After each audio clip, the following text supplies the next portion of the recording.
দুপুরের ভোজ সেরে শুরু হলো বাস যাত্রা। রাস্তার ধারে অনন্য প্রকৃতির মাঝে ধরা দিল নদী শতদ্রু, স্থানীয় ভাষায় সতলুজ।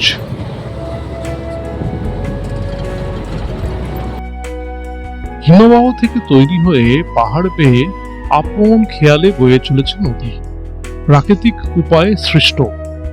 নেপথ্যে রয়েছে ভূগোল ইতিহাস। পাহাড় ভেঙে নড়ি নিজের মতো পথ তৈরি করে দেয় নদী। জল কখনো আটকানো যায় না, আপন বেগেই বহমান।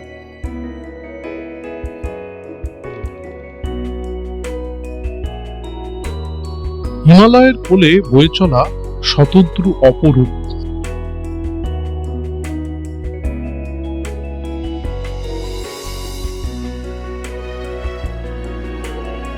শতদ্রু নদীর উল্লেখ ছিল ঋগ্বেদে। বৈদিক সংস্কৃতে এর নাম সুতুদ্রি।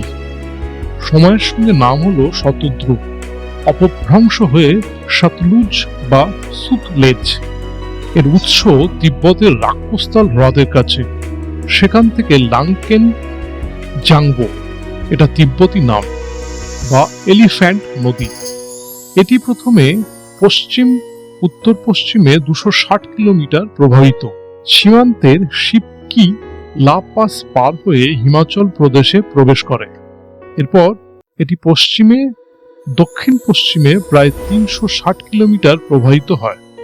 পাঞ্জাবের ফিরোজপুর জেলার মাখু গ্রাম বিপাশা নদীর সাথে মিলিত হয় শতদ্রু।